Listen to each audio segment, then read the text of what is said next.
अस्सलाम वालेकुम नाज़रीन, इमरान याकूब खान साहब और ज़फ़र हिलाली साहब के साथ मैं हूं Sameena Pasha. Programme view point में आपको खुशामदीद कहती हूं। नाज़रीन, मुल्की सियासत अगरचे थोड़ी ठंडी ठंडी महसूस हो रही थी कुछ दिनों से, लेकिन पीडीएम ने दोबारा से कुछ इसमें गर्मी डालने की कोशिश की है और इस सिलसिले में अभी आप देख ही रहे थे कि कराची में जो जलसा मुनक़िद किया गया था उससे शहबाज शरीफ साहब बड़ा गर्मजोश खिताब कर रहे थे। मौलाना साहब को भी अभी खिताब करना है, दीगर भी जो रहनुमा थे उन्होंने खिताब किया।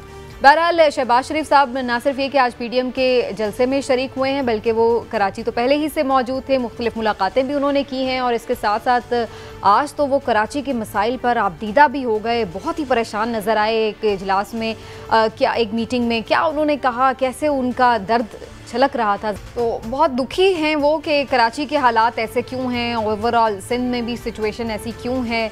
लेकिन अभी हमने स्पीच उनकी देखी, उसमें ज़ाहिर इमरान खान साहब को उन्होंने ज़्यादा टारगेट किया है और जो ओवरऑल मुल्क की सूरत हाल है, मईशत की, महंगाई की, उसके हवाले से उन्होंने गुफ्तगू की है। तो अब पीडीएम का ये मकसद क्या है, और आखिर में शहबाज शरीफ साहब ने एक थोड़ा सा इशारा भी दिया है कि जी हम इस्लामाबाद जाएंगे अवाम का रेला लेकर और खसो खाशाक की तरह ये जो हुकूमत है उसको बहा ले जाएंगे। तो क्या फिर से कोई लॉन्ग मार्च की तैयारी है, इस पर भी बात करेंगे। आप सबको खुशामदीद कहते हुए पहले हिलाली साहब की तरफ, आज शोज़ जो है वो उनके ही शहर में लगा हुआ है, तो ज़्यादा उनका मेरा ख्याल है पहले तज्जिया लेना चाहिए।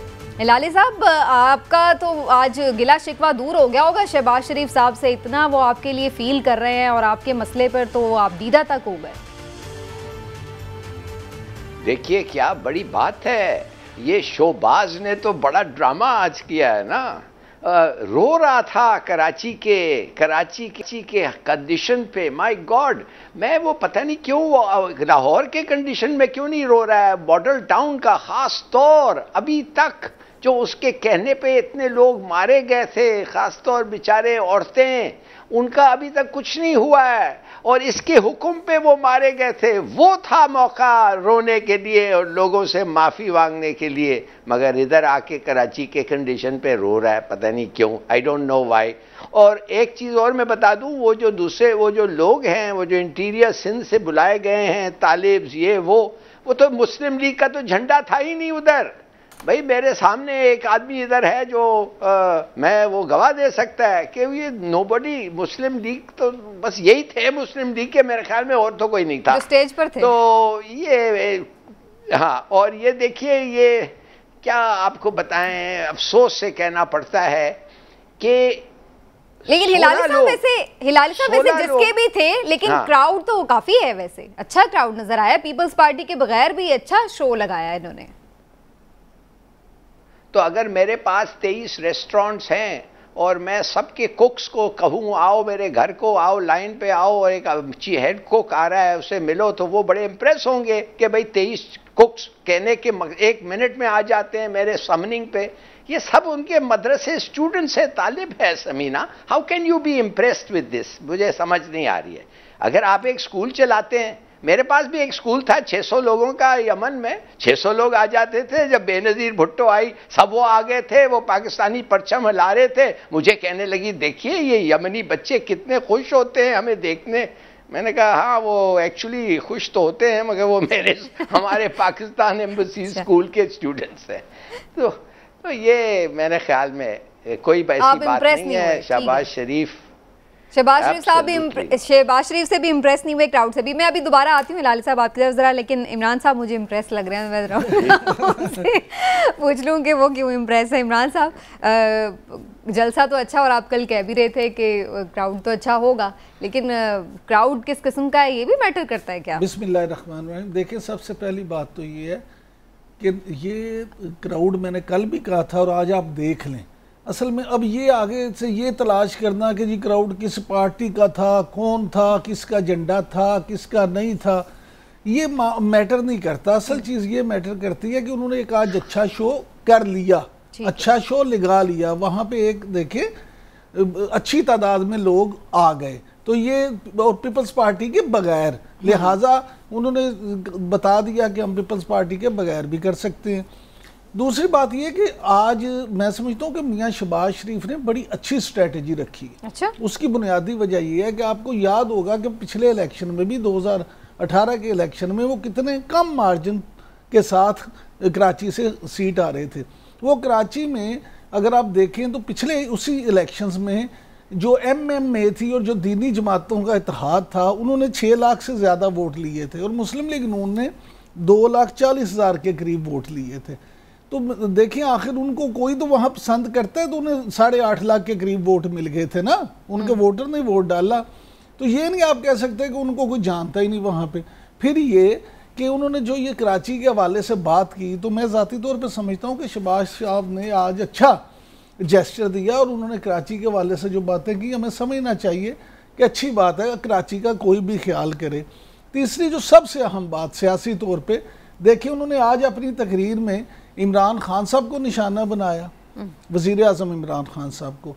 उन्होंने अपनी तकरीर में मईशत के हवाले से बातें की।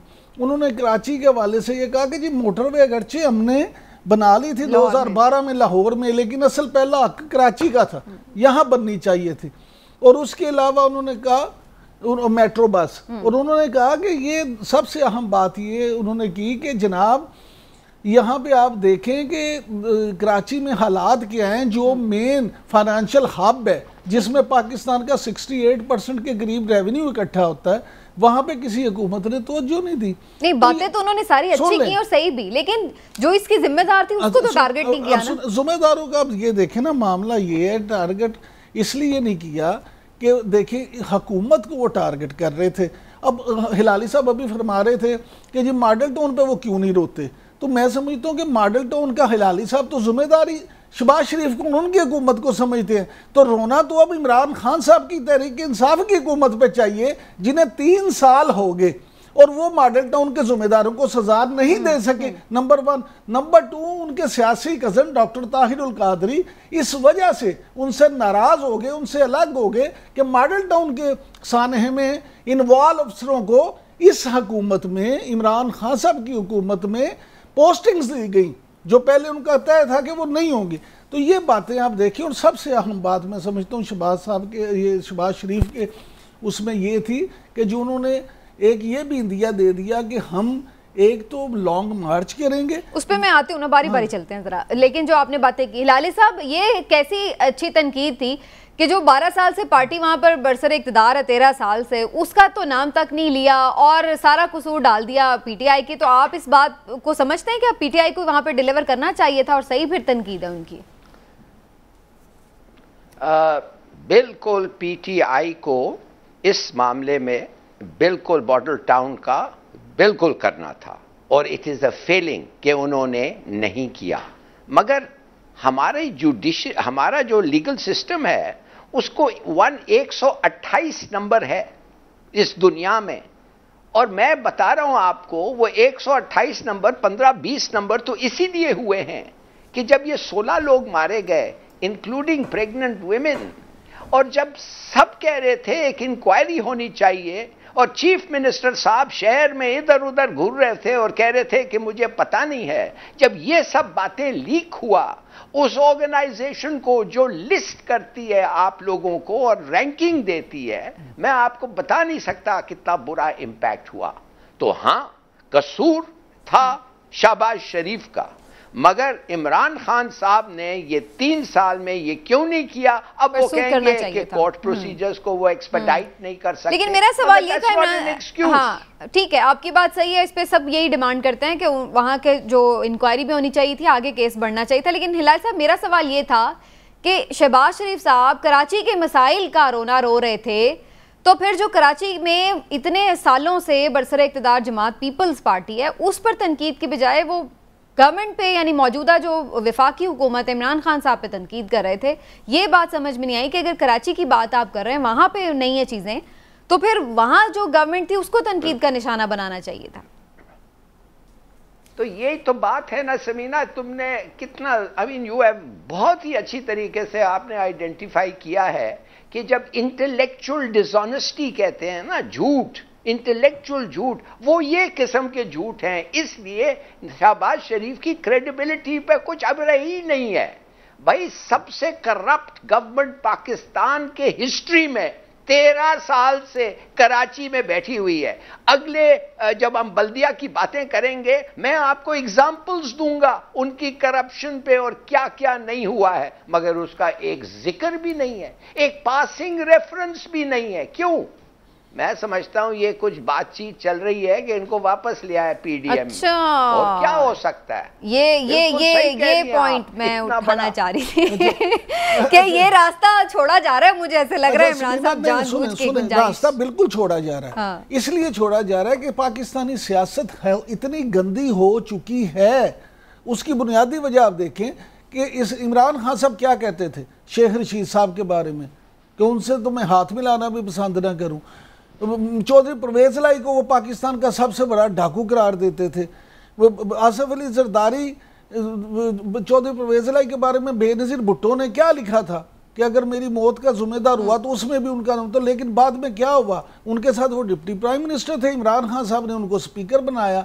तो ये मामला सियासत में ये जो कोई चीज़ हरफ़े आखिर नहीं होती। ये गुंजाइश रखते हैं सियासतदान इस चीज़ की कि कभी भी किसी से लेकिन इसका इम्कान है। आज बिलावल मुख्तलिफ जगहों पे खिताब कर रहे थे, उन्होंने ये बात की कि जी मैंने तो जिन पे भरोसा किया उन्होंने मुझे धोखा दिया, वो बुनियादी तौर पर पीडीएम की तरफ इशारा।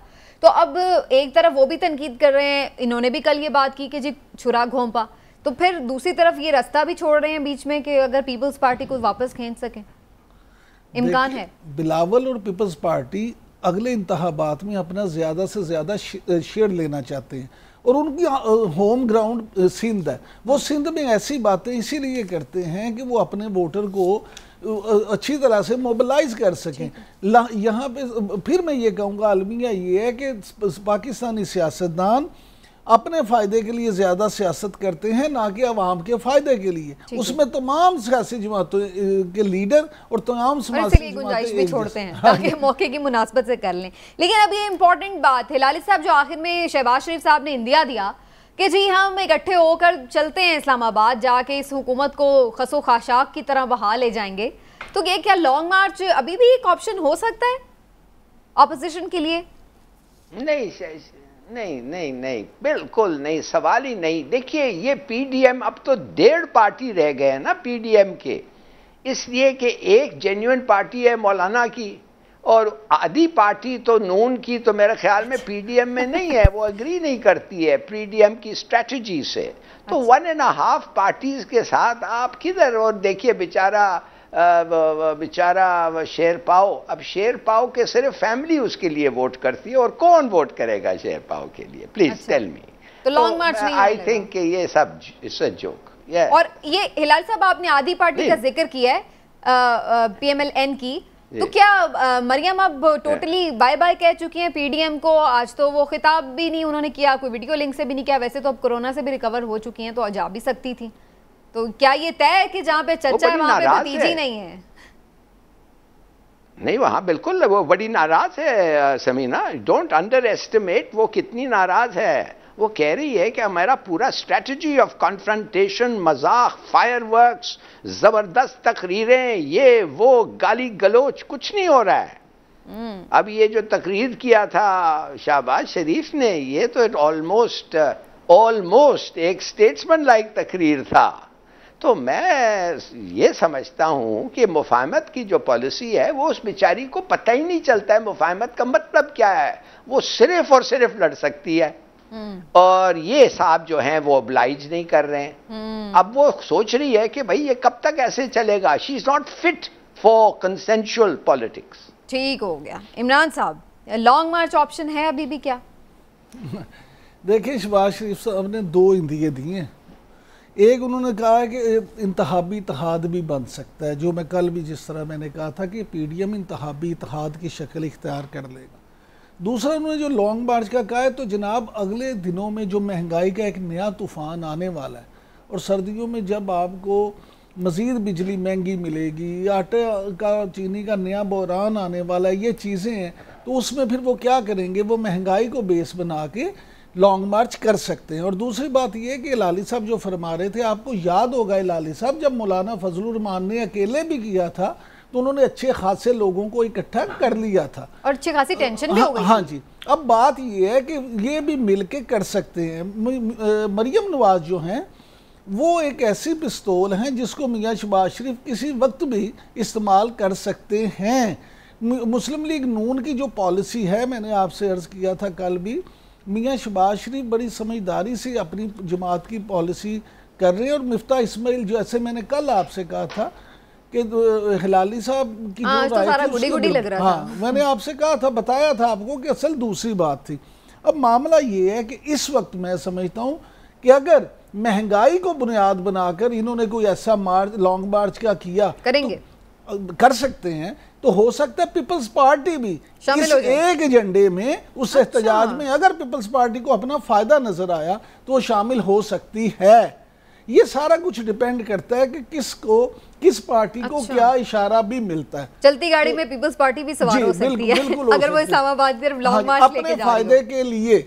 अच्छा, हाँ जी, बिल्कुल ठीक है। चलें जी, एक छोटा सा ब्रेक लेते हैं नाज़रीन, ब्रेक के बाद वापस डिस्कशन आगे बढ़ाएंगे। एक ब्रेक के बाद हमारे साथ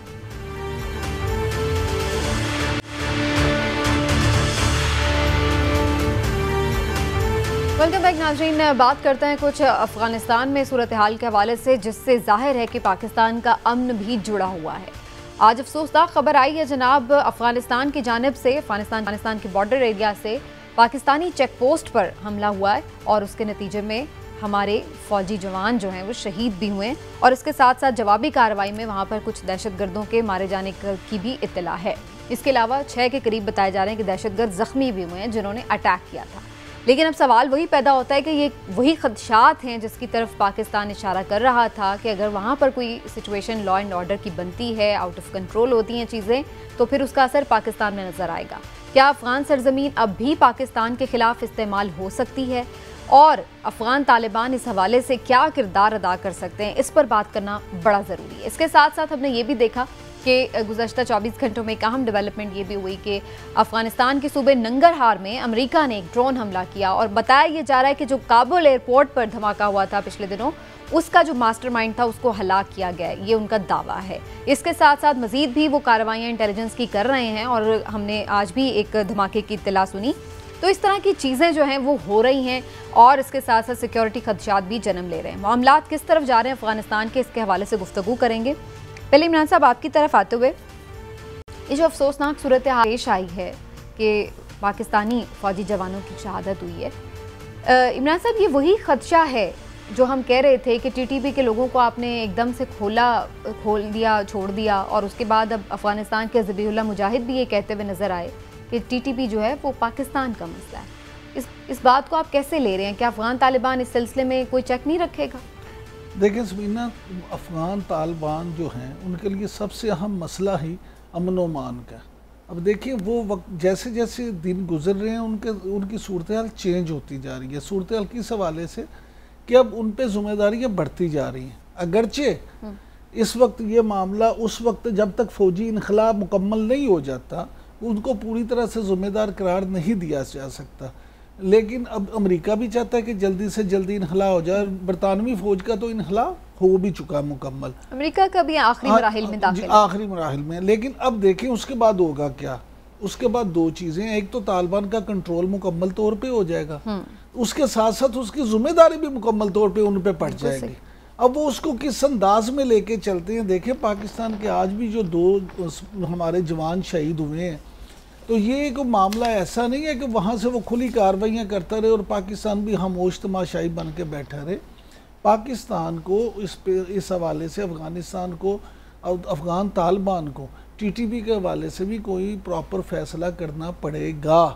और ये जो मेरा ख्याल है कि ये जो मौक़िफ़ है ना कि टीटीपी और तालिबान बिल्कुल 2 अलग अलग जमातें हैं, या कुछ लोग कहते हैं एक ही जमात है, उसके 2 विंग हैं, उनमें से उनको अपने एक्शन के साथ ये साबित करना पड़ेगा कि उनका टीटीपी से कोई ताल्लुक नहीं है और ना ही वो उसको सपोर्ट करते। ठीक है, अगर वो नहीं करेंगे तो फिर पाकिस्तान भी सख्त मौक़िफ़ अपनाएगा।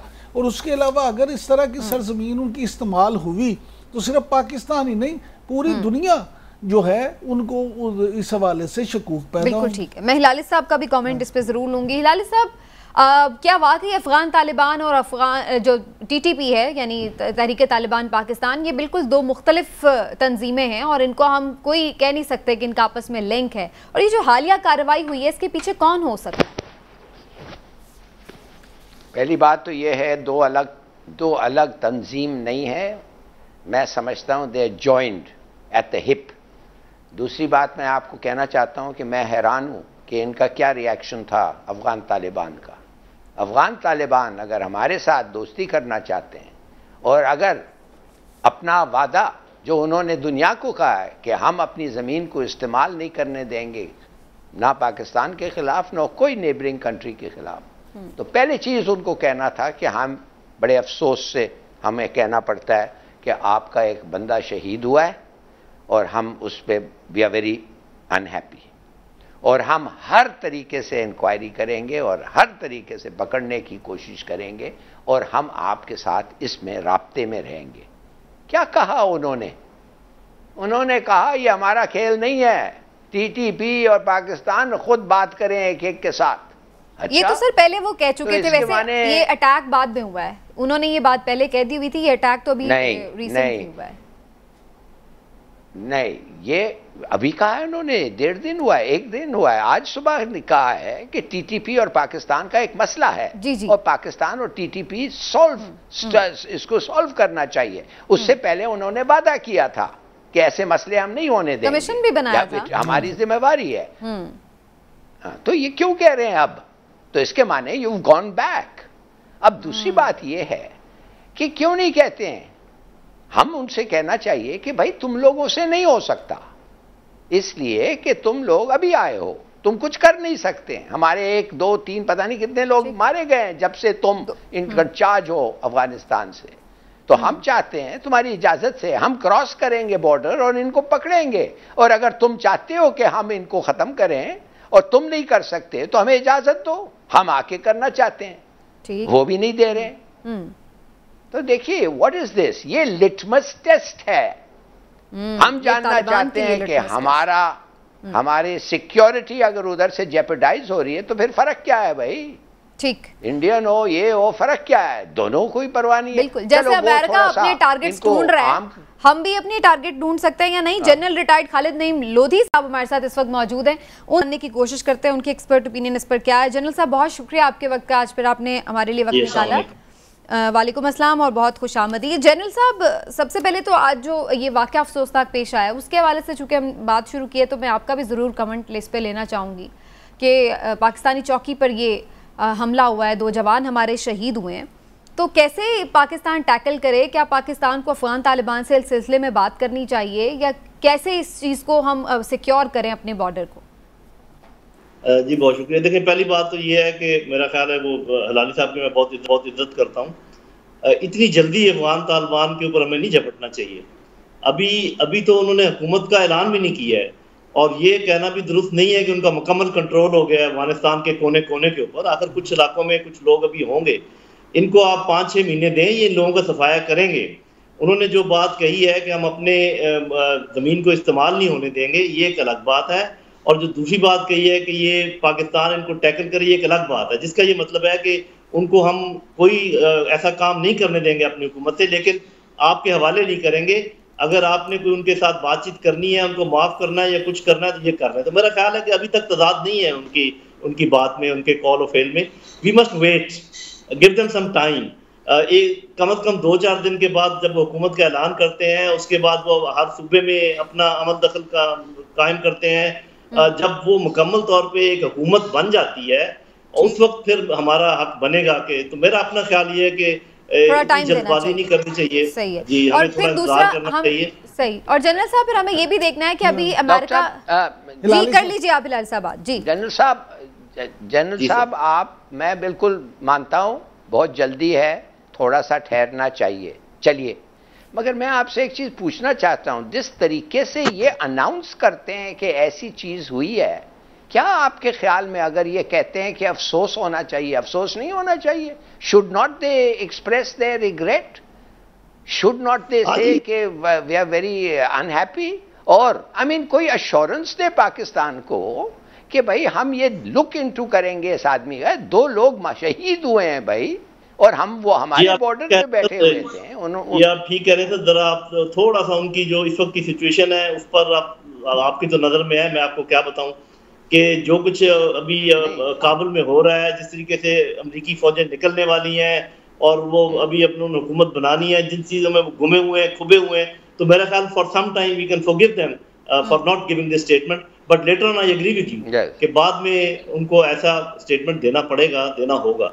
बिल्कुल सही। और अभी तो उनका खुद काबुल एयरपोर्ट पे भी पूरी तरह कंट्रोल नहीं है, जो सिचुएशन वहां पर हमें नजर आ रही है, तो हम और उनसे भी फिलहाल हो जाएगा। अच्छा जनरल साहब, आज अभी तालिबान ने एक ऐलान किया है कि मुल्ला हैबत जो हैं वो भी काबुल में हैं और बहुत जल्द अवाम के सामने आ जाएंगे, तो आप क्या समझते हैं कि उनके आने से सामने कोई क्या चेंज होगी? देखिए बहुत फर्क है ना कि पहले तो ये एक अंडरग्राउंड मूवमेंट थी ना, ठीक है कुछ इलाकों पर इनका अमल दखल था, लेकिन बुनियादी तौर पे इनकी जो लीडरशिप थी वो अंडरग्राउंड थी, पॉलिटिकल लीडरशिप अंडरग्राउंड थी। स्वाय इसके कि जब दोहा की बातचीत शुरू हुई तो कुछ लोग सामने आए, उसमें भी जो मेन इनके फिगर हेड थे वो सामने नहीं आए, इनके अपने आगे बात करने वाले लोग थे। तो जब मुल्क में आपका उसकी बागडोर संभाल लेते हैं फिर तो ऐसे नहीं चलता ना, फिर तो आप ये नहीं कह सकते कि जी एक हमारा ऐसा सदर है या ऐसा वज़ीर आज़म है या ऐसा हमारा लीडर है, आपको हम बताते नहीं है कि वो किधर है। तो आखिर लोगों के साथ मिलना जुलना, आएंगे उनका इस्तकबाल करना, ये जाएंगे। तो मेरा अपना ख्याल ये है कि ये तो आप समझें कि एक अंडरग्राउंड मूवमेंट से एक नॉर्मल पॉलिटिकल एंटिटी बनने के जो सफ़र है उसकी तरफ एक कदम होगा, और इसके बगैर तो गुजारा ही नहीं है। ये तो बड़ा खुशाइंद है, ऐसा ही हो सकता है और तो कोई ऑप्शन है नहीं। अच्छा जनरल साहब, ये भी फरमाइएगा, अमेरिका ने काबुल में कार्रवाई, नंगरहार में भी कार्रवाई की है, जो उन्होंने ड्रोन अटैक किया है। अब उस पर अगरचे वो ये कह रहे हैं सुहेल शाहीन भी कि 31 अगस्त के बाद ही वो करने देंगे, हम नाम उन्हें करने चाहिए। तो क्या हम ये समझें कि अमेरिका किसी ना किसी तौर पर अभी भी काबुल में अपनी और यानी अफगानिस्तान के किसी भी इलाके में अपनी कार्रवाइयाँ जारी रख सकता है आने वाले दिनों में? जी मैं अपना आपको तजज़िया दे देता हूँ। पहली बात तो ये कि ये जो 2 कार्रवाइयाँ हुई हैं, आज वाली भी और पहले वाली भी, ये एक बयानिया है, एक नैरेटिव है कि we can do whatever we want and whenever we want. तो वो जो उनके, आपको पता है डोमेस्टिक में बहुत ज़्यादा प्रॉब्लम हुआ है, लोग पूछ रहे हैं कि ये आप क्या कर रहे हैं, आप कैसे वहाँ से भाग आए हैं और सब कुछ छोड़ आए हैं। तो ये एक फेस सेविंग के एक्शंस हैं, इसका कोई ताल्लुक नहीं है। ये जो बात कर रहे हैं, जो काम इधर 20 साल रह के नहीं कर सके, अभी बाहर से ड्रोन मार के ये क्या करेंगे, एक बात। दूसरी बात ये है कि 2 ऑप्शंस हैं अमेरिका के पास। पहला ऑप्शन ये है कि दुश्मनी जारी रखे और इसी तरीके से कार्रवाई करता रहे, उसमें उसको नुकसान ही नुकसान है, कोई फायदा नहीं है। ये पूरा इलाका वो छोड़ देंगे चीन के लिए, रूस के लिए, दूसरे ताकतों के लिए। वो मेरा ख्याल है कि पैंतरा बदलेंगे और दोबारा यहाँ पर भेस बदल कर आएंगे, यहाँ पर इन्वेस्टमेंट की बात करेंगे, कहेंगे हम आपके पैसे छोड़ते हैं, हम आपको मदद देते हैं, हम यहाँ पर इंडस्ट्रियलाइजेशन करते हैं। तो इस मैदान को खाली छोड़ने के बजाय वो यहाँ पर इकोनॉमिक कंपटीशन में आएंगे। थोड़ा सा टाइम लेंगे ताकि बिल्कुल भद्दा ना लगे, बुरा ना लगे कि कल क्या कह रहे थे, आज क्या कह रहे थे। तो मेरा अपना अंदाजा ये है कि 31 अगस्त के बाद ये इस किस्म की मुखासमाना कार्रवाइयाँ बंद करेंगे और कुछ ऐसे इशारे देंगे कि जैसे हम अभी आपके दोस्त बनने जा रहे हैं। सही। लेकिन हिलाली साहब, आपको क्या लग रहा है कि अमेरिका जो है वो यहाँ पर अपनी एग्जिस्टेंस सिर्फ कार्रवाइयों की हद तक रखेगा या फिर एक कंप्लीट यहाँ से वो इनखला कर जाएगा 31 अगस्त तक, जो उन्होंने डेडलाइन दी थी उसको मीटअप कर लेंगे? इनखला तो हो जाएगा, 31 अगस्त को ये निकल जाएंगे। दूसरा सवाल जो आपने पूछा है कि क्या कार्रवाई, मेरे ख्याल में अगर तालिबान थोड़ा सा बताएं कि वो प्रोग्रेसिव इस्लाम की तरफ चले हैं और 1-2 महीने में कोई ऐसे हरकत ना हो जो औरतों और लड़कियों और ये और वो और सर कलम और स्टोनिंग, ये चीज़ें अगर ना हो तो मेरे ख्याल में तो फिर अमेरिका विल बी इंटरेस्टेड कि इनके साथ ताल्लुक़ रखना और बल्कि बढ़ाना। और जैसे जनरल साहब ने कहा है, then I think they may want to come in with investment और फिर इनके जो पैसे जो जब्त किए गए हैं वो भी शायद रिलीज़ करें। ठीक। मगर मैं कुछ और चीज़ देख रहा हूँ। ये तो जो इन्होंने कहा है कि हमने इमीडिएटली जाके वो प्लानर को मार दिया, ये तो साफ सदा झूठ है, ये तो बकवास कर रहे हैं। इतना अगर इनका एफिशिएंसी होता तो ये कभी होता ही नहीं ये एपिसोड, वो उसी वक्त उनको पकड़ लेते। प्लानर को तो आप पता किधर नंगाहार में उसको निकाल दिया, मगर ये जो इंसिडेंट होने वाला था उसके बारे में आपको कुछ नहीं पता। I don't know. Second thing I want to know is हमारे गवर्नमेंट से कि भाई आपका क्या इंतज़ाम है अमेरिका के साथ। क्या अमेरिका, ये जो ड्रोन गया है, कुछ लोग कहते हैं ये हमारे टेरिटरी के ऊपर से गया, आई डोंट नो। कुछ लोग कहते हैं कि कोई बेसिस भी हैं अमेरिकन के जो इस वक्त शायद ये इवैक्यूएशन प्रोसेस के लिए, इसलिए मैं कुछ नहीं कहता। मैं कहता हूं अगर इवैक्यूएशन के लिए है तो ठीक है, वो इस्तेमाल हो रहे हैं। ये इवैक्यूएशन के लिए तो अभी काबुल एयरपोर्ट भी इस्तेमाल हो रहा है, लेकिन अगेन नहीं मैं आपकी पॉइंट समझ गई हूँ आपकी, ठीक है हाँ। इसमें मैं जनरल साहब का भी लेती हूँ, लेकिन मैं पहले clear with our own people. ऐसा नहीं होना चाहिए कि जो हमारे स्टांस है उस स्टांस के मुताबिक अवाम के साथ भी we should come out with that stance और जस्टिफाई करें। ठीक है, सीक्रेटली करना, सीक्रेटली नहीं करना। अच्छा, लेकिन इमरान साहब अमेरिका के साथ रिलेशनशिप की हमें फिक्र होनी चाहिए अब? देखिए, अमेरिका के साथ रिलेशनशिप की फिक्र ज़रूर होनी चाहिए, लेकिन बराबरी की बुनियाद पर, क्योंकि अमेरिका एक ऐसी हकीकत ज़रूर है जिसको आप नज़रअंदाज नहीं कर सकते। लेकिन मैं इससे पहले हिलाली साहब की बात पे ज़रूर कमेंट करना चाहूँगा कि ये बड़ा क्लियर है, ये कोई सीक्रेट नहीं है। पाकिस्तान में कोई एयरबेस ना तो अमेरिका के लिए इस्तेमाल हो रहा है और ना ही ड्रोन पाकिस्तान से, इसलिए तो वो मूड बना के बैठा हुआ है। हाँ, ये बिल्कुल इसलिए तो अमेरिका पाकिस्तान के साथ वो रूठा हुआ है कि पाकिस्तान ने उसको इजाज़त नहीं दी। ये बड़ी बात क्लियर है। ये सिर्फ वो लोग बातें कर रहे हैं जो पाकिस्तान के हवाले से कुछ इस तरह की सूरत हाल बनाना चाहते हैं जिससे पाकिस्तान की मुश्किलात में इजाफा हो। ये बात बड़ी क्लियर की जा चुकी है। सिक्योरिटी जो जराए उनकी तरफ से भी और हुकूमती जराए की तरफ से। बिल्कुल, लास्ट 2 मिनट्स में मैं जनरल साहब से पाकिस्तान के सिक्योरिटी के हवाले से ज़रूर सवाल करना चाहूँगी। जनरल साहब, आने वाले दिनों में क्या सिक्योरिटी चैलेंजेस हैं, क्या पाकिस्तान की हिकमत अमली होनी चाहिए उनको मीट अप करने के लिए? देखिए जी, पाकिस्तान का सबसे बड़ा दुश्मन हिंदुस्तान है और जो सबसे बड़ा सिक्योरिटी चैलेंज है उन्हीं से है। ये वेस्टर्न बॉर्डर की तरफ से जो हमारा चैलेंज था ये आहिस्ता आहिस्ता कम होता जाएगा, ये डिमिनिश होगा with the passage of time. ये मेरा अंदाज़ा है। आगे देखते हैं कि किस तरीके से मामला चलते हैं, लेकिन ये जो ज़ख्म लगा है हिंदुस्तान को भी और अमेरिका को भी, उन दोनों का आपस में बड़ा गठजोड़ है। अगर उनके जहन में ये हुआ कि हमने मिलकर पाकिस्तान को सबक सिखाना है तो पाकिस्तान के लिए बहुत बड़ा सिक्योरिटी चैलेंज है। ये चीज़ें पता चल जाएंगी। मेरा अपना अंदाज़ा ये है कि ये जो बात हो रही थी कि सैंक्शंस लगाएंगे पाकिस्तान के ऊपर और अफगानिस्तान के ऊपर, जो इसका मतलब ऑप्शन 1 पर अगर वो जाते हैं, जो कि मेरा ख्याल है नहीं जाएंगे, तो वो हमें अंदाज़ा हो जाएगा। लेकिन अगर ऑप्शन 2 पर जाते हैं तो पाकिस्तान की अहमियत बहुत बढ़ जाएगी, बेहतर हो जाएंगे हमारे हालात, हमारा सिचुएशन भी बेहतर होने का इम्कान है। लेकिन जब तक कश्मीर का मसला है, हमें अपना गार्ड तो हम डाउन लोअर नहीं कर सकते। हिंदुस्तान के जो तेवर है, लेकिन दोबारा से स्ट्रेंथ पकड़ लेगी क्या? हम इस बात का खदशा अभी मौजूद है? क्या चीज, क्या स्ट्रेंथ टीटीपी, तहरीक तालिबान पाकिस्तान का दोबारा से स्ट्रेंथन हो सकती है? नहीं, बिल्कुल टीटीपी हर सूरत में कमजोर होगी, हर सूरत में कमजोर होगी, इसलिए कि जो उसका बेस था वहां पर उसके पीछे रॉ और एनडीएस का मिली भगत थी। ठीक है, उनके जो भी ताल्लुकात अफगान तालिबान से, अफगान तालिबान किसी भी सूरत में इस बात के लिए उनको इशारा भी नहीं कर सकते, मदद भी नहीं कर सकते, मौका भी नहीं दे सकते कि वो पाकिस्तान पर हमले करें। हर सूरत में वो कमजोर होंगे। जो इधर लोग होंगे उनकी हम खबर ले लेंगे इंशाल्लाह। और जनरल साहब, जो दूसरी ऑप्शन वाली बात कर रहे हैं ना, जर्मनी के जरिए अमेरिका ने वो कोशिश शुरू कर दी हुई है। शुक्रिया बहुत बहुत आपका जनरल साहब, आपने ये वक्त निकाला। नज़ीर, प्रोग्राम का वक्त खत्म हुआ। इंशाल्लाह फिर आपसे मुलाकात होगी अगले हफ्ते। अपना ख्याल रखिए। अल्लाह हाफ़िज़।